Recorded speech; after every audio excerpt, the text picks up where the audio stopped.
दोस्तों, जब इरफान अंसारी जी की धुलाई हो रही थी, माननीय विधायक हमारे प्रदीप यादव जी जब इरफान अंसारी जी को धो रहे थे तो पीछे बैठे हमारे टाइगर जयराम महतो जी मुस्कुरा रहे थे और मुस्कुरा करके अंदर से इच्छा जाहिर कर रहे थे कि प्रदीप यादव जी थोड़ा और धोइए, थोड़ा और धोइए, थोड़ा और पकड़िए, थोड़ा और धोती खोलिए, थोड़ा और नंगा कीजिए इरफान अंसारी जी को। हम आपको वीडियो क्लिप दिखाएंगे, चिंता मत कीजिए। और सिर्फ यही हम आपको नहीं दिखाने जा रहे हैं, यहां तक कि टाइगर जयराम महतो जी ने, हाँ उनको ज्यादा समय नहीं मिला, मात्र 2 मिनट मिला, लेकिन 2 मिनट में ही टाइगर जयराम महतो जी ने जो प्रवासी मजदूरों के लिए मांग की है ना, आज तक कोई विधायक वो मांग नहीं किया।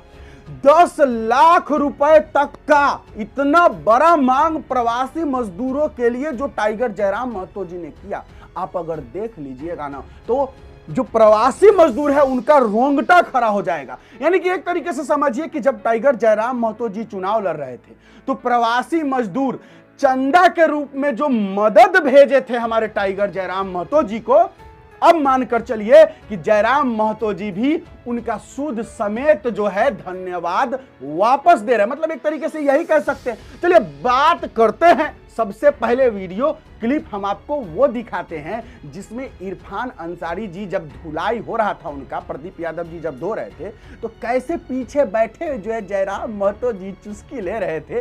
पहले ये देखिए, उसके बाद फिर प्रवासी मजदूर के लिए जो मांग है वो भी दिखाएंगे। पहले ये देखिए।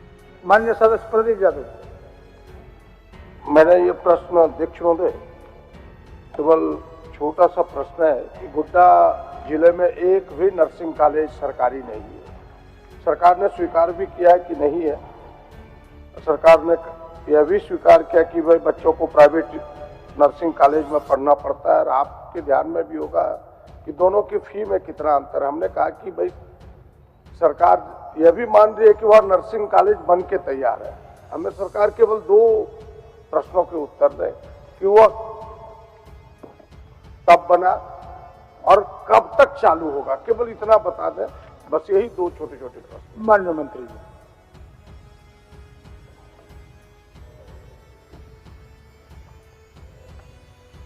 प्रदीप जी का जो प्रश्न है महोदय कि क्या ये बात सही है कि गोड्डा जिला में एक भी सरकारी नर्सिंग कॉलेज नहीं है? ये मैं स्वीकार करता हूँ महोदय, वहाँ कॉलेज नहीं है। निश्चित तौर पर वहाँ कॉलेज होना चाहिए था। और प्रदीप जी काफ़ी अनुभवी विधायक रहे हैं महोदय, और हमें लगता है कि कितने 4 बार के विधायक रहे हैं, 5 बार के महोदय, और 5 बार के विधायक हैं, उसके बाद भी वहाँ कॉलेज नर्सिंग कॉलेज नहीं है महोदय। तो निश्चित तौर पर मैं कहूँगा महोदय कि मैं बहुत जल्द गोड्डा को महोदय नर्सिंग कॉलेज की सौगात में दूंगा। दूसरा है महोदय, राज्य में महोदय लगभग 14 नर्सिंग संस्थाओं को संचालन हम लोग कर रहे हैं महोदय, 14 कर रहे हैं महोदय। कल्याण विभाग के अंतर्गत महोदय प्रज्ञा मंत्री और सुन लीजिए और कुछ बोल रहे हैं, एक साथ जवाब दे दीजिए। समझने का प्रयास कीजिए ना, सौगात की जरूरत नहीं है, कॉलेज बन के तैयार है। आपने स्वीकार भी किया, प्रश्न को पढ़िए जो उत्तर आपने लिखा है। भवन बन के तैयार है। हम पूछ रहे हैं कि ये कब बना और कब चालू होगा, सीधा बताइए ना, इतनी भाषण की जरूरत कहाँ है। चलिए माननीय मंत्री जी, सर कब से चालू कॉलेज नर्सिंग कॉलेज कब बना, हमसे अच्छा तो वही जानते हैं। अच्छा ठीक है, चलिए फिर कब से चालू होगा, ये कोई प्रश्न है महोदय? कब बना? आप बनवाए होंगे, सब मतलब बना कब बनवाएंगे ये भी आपको पता है। लेकिन महोदय मैं आश्वस्त करता हूँ माननीय विधायक को कि मैं बहुत जल्द से चालू करवाऊंगा महोदय, और बहुत जल्द। गोड्डा से मेरा से लगाव है महोदय, हमारा क्षेत्र भी संसदीय क्षेत्र भी रहा पाल का महोदय। तो निश्चित तौर पर महोदय हम चाहते भी हैं कि राज्य के बच्चे हमारे पढ़ें महोदय। मेडिकल के क्षेत्र में महोदय अच्छा प्रश्न है, निश्चित तौर पर चलेगा। क्या बोल रहे हैं संसदीय कार्य मंत्री वर्तमान, बोलिए। पता नहीं क्यों यह प्रतीत होता है कि ऑब्जेक्टिव सवाल भी नहीं आ रहे हैं, ऑब्जेक्टिव जवाब भी नहीं आ रहे हैं। मेरा आपके माध्यम से आग्रह होगा माननीय मंत्री से कि ऑब्जेक्टिव जवाब होने चाहिए। ये कटाक्ष की भाषा उचित नहीं है सदन में। चलिए, तो मैं निश्चित रूप से आपके माध्यम से जरूर आग्रह करूंगा कि ऑब्जेक्टिव जवाब दीजिए, और ऑब्जेक्टिव जवाब मर्यादा पूर्वक होना चाहिए। माननीय मंत्री जी, सर सोनू, एक मिनट, वो उतना काउंटर करने की आवश्यकता नहीं है। माननीय विधायक प्रदीप यादव जी पूछे कब खुलेंगे आप, कब खुलेंगे? खुल जाएगा मार्च के बाद, इतना बता दे, बता दीजिए, काफी है, इससे आगे जाने की जरूरत ही नहीं है। नहीं, उनका सुझाव ठीक है, ऑब्जेक्टिव में बोलिए। सर मेरा प्रदीप जी का मामला था। सोनू जी बहुत जानकार है, हर चीज में कुदकते हैं महोदय, लेकिन चलिए मुझे कोई आपत्ति नहीं है महोदय। मैं ये कहना चाहता हूँ, ये सदन किसी की व्यक्तिगत संपत्ति नहीं है, नहीं कोई बात है, ये लोकाचार है। और लोकाचार में अगर मैं अगर बात कर रहा हूँ उनसे महोदय, नहीं कर रहे, चलिए रोका जाना चाहिए। हो गया। कब? मार्च में? हर चीज में महोदय अच्छा नहीं लगता मार्च में? जी महोदय, मैं बहुत जल्द मैं वहाँ पे नर्सिंग कॉलेज चालू करवा दूंगा। चलिए प्रदीप जी, इसको टालिए मत अध्यक्ष। मुझे कितना सटीक सवाल है कि भाई ये अगले सेशन में होगा कि नहीं। अगर सरकार सक्षम नहीं है तो अगले सेशन में नहीं होगा, अगले साल बाद होगा। हम तो केवल इतना जानना चाह रहे हैं और हमें लगता है कि बस आग्रह होगा। मैं सोनू जी को धन्यवाद देता हूं कि आपने टाइगर जयराम महतो जी, अचानक उनको शायद पता चल गया कि कैमरा लगा हुआ है, इसलिए थोड़ा सा सीधा होगा। नहीं तो देखे पीछे किस तरीके से, मतलब बोलना क्या चाह रहे थे आप लोग नहीं समझे। बोलना चाह रहे, जैसे देखिए मामला क्या था, मामला यही था कि जो नर्सिंग होम है या अस्पताल है, जो भी कह सकते हो उसको, भवन बन के तैयार है लेकिन चालू नहीं हुआ है। तो जो हमारे प्रदीप यादव जी है वो ये पूछ रहे थे कि कब चालू कीजिएगा ये बताइए। इरफान अंसारी जी बात को गोल गोल गोल गोल गोल गोल घुमाए जा रहे थे। तो जब प्रदीप यादव जी साफ साफ पूछ रहे कि भाई कब खोलिएगा, कब चालू होगा, कब उद्घाटन कीजिएगा ये बताइए, तो पीछे से टाइगर जयराम महतो जी वही बोल रहे थे कि कब होगा पूछिए, कब होगा, एकदम पूछिए, एकदम घेरिए, एकदम लपेटिए। अब चलिए दोस्तों आगे बढ़ते हैं।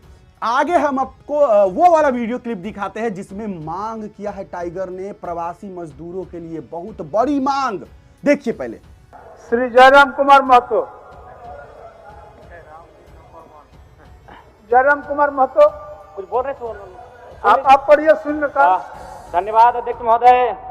40% खनिज संपदा देकर देश दुनिया को उन्नत करने वाला झारखंड के अनुमानित 12 लाख से ज्यादा प्रवासी दूसरे राज्यों तथा विदेशों में मजदूरी करते हैं। प्रवासी मजदूर बूढ़े माँ बाप की दवाई के लिए, छोटे भाई की पढ़ाई के लिए, जवान बहन की विदाई के लिए कमाई करने सीमाओं के पार गया, जहां नियति बेबसी से हार गया। पिछले 1 महीने में गिरिडीह, हजारीबाग, बोकारो, धनबाद के दर्जनों प्रवासी भाइयों का मृत शरीर गांव आया है। अतः महोदय, सदन के माध्यम से मैं सरकार से यह मांग करता हूं कि प्रवासी मजदूरों का निबंधन कराया जाए, विशिष्ट श्रमिक पहचान नंबर दिया जाए, राज्य से बाहर किसी घटना में प्रवासी भाई की मृत्यु होने पर 10 लाख रुपए का मुआवजा दिया जाए तथा पलायन क्षेत्रों में कुटीर व लघु उद्योगों की स्थापना किया जाए। धन्यवाद अध्यक्ष महोदय। आप बताइए अब हमको भैया, क्या टाइगर जयराम महतो के अलावा 81 विधायक है ना, तो चलिए 80, एक जयराम महतो जी को हटाते हैं, तो क्या 80 विधायकों में से कोई भी प्रवासी मजदूरों के लिए आवाज उठाया है सदन में? नहीं। प्रवासी मजदूर बाहर जाते हैं कमाने, विदेश जाते हैं, प्रदेश जाते हैं, और किसी दुर्घटना में किसी भी तरीके से उनकी अगर मौत हो जाए तो उनकी लाश आती है झारखंड में, लेकिन उनको मुआवजा के तौर पे 1 रुपया भी नहीं मिलता है। इसलिए जयराम महतो जी ने 10 लाख रुपए का मांग किया है कि अगर प्रवासी मजदूरों को किसी भी दुर्घटना में मौत हो जाती है तो झारखंड सरकार 10 लाख रुपए का मुआवजा उस परिवार को देगी। क्या इतना बड़ा मांग जो है कोई किया है 80 विधायक? सबसे बड़ा बात हमको यह समझ में नहीं आता है कि बाकी सभी विधायकों को, मंत्रियों को, ज्यादातर विधायकों को बहुत अधिक समय मिलता है, लेकिन टाइगर जयराम महतो जी को समय ही नहीं दिया जाता है।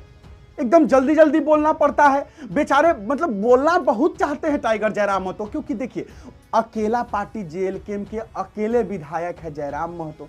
इतना सारा मुद्दा, इतना सारा प्रॉब्लम, परेशानी उनके पास आता है, लेकिन सदन में बेचारे बोले कैसे, उनके पास तो समय ही नहीं रहता है। मात्र 2 मिनट बोलने के लिए जयराम महतो को दिया जाता है। अब 2 मिनट में वो क्या बोलेंगे? मांगना पड़ता है अध्यक्ष महोदय, दया कीजिए 30 सेकंड दे दीजिए, 1 मिनट दे दीजिए, 2 मिनट दे दीजिए। अब बाकी और विधायक और मंत्री, अरे इरफान अंसारी को ही देख लीजिए, कितना लंबा लंबा भाषण देते हैं। कोई बात नहीं है, बहुत जल्द जिस दिन जिस दिन टाइगर जयराम महतो जी मुख्यमंत्री के कुर्सी पर बैठ गए, उस दिन तो कोई नहीं रोक सकता है उनको बोलने से। उस दिन वो बोलेंगे, और उस दिन वो बोलेंगे ही क्यों? हमको लगता है कि उस दिन तो वो करेंगे, क्योंकि जब उनका ही सरकार रहेगा, वो मुख्यमंत्री रहेंगे, तो बोलेंगे किसको? वो तो अपना सारा काम जो है, जहां समस्या आएगा तुरंत सॉर्ट आउट करेंगे। लेकिन वो दिन कब आएगा ये मुझे भी नहीं मालूम। सबसे बड़ी बात, अब जाते जाते एक और वीडियो क्लिप आपको दिखाना चाहते हैं। कल इरफान अंसारी जी का जो धुलाई टाइगर जयराम महतो जी ने किया, रात को तो बेचारे को नींद नहीं आया। उन्होंने इंटरव्यू में इरफान अंसारी जी बोल रहे थे कि ये जयराम महतो कह रहे हैं सदन में नया लड़का है, अभी बच्चा है, कहता है कि सरकारी अस्पताल में क्यों नहीं नेता मंत्री विधायक सब इलाज करवाता है, बाहर क्यों जाता है। तो इरफान अंसारी जी इस पर क्या बोले हैं, सुनिए। पहले जयराम महतो अभी पहली बार आए सदन में, आपको बोलना अच्छा लगता है, लेकिन ये व्यवस्था के जिम्मेवार कौन है?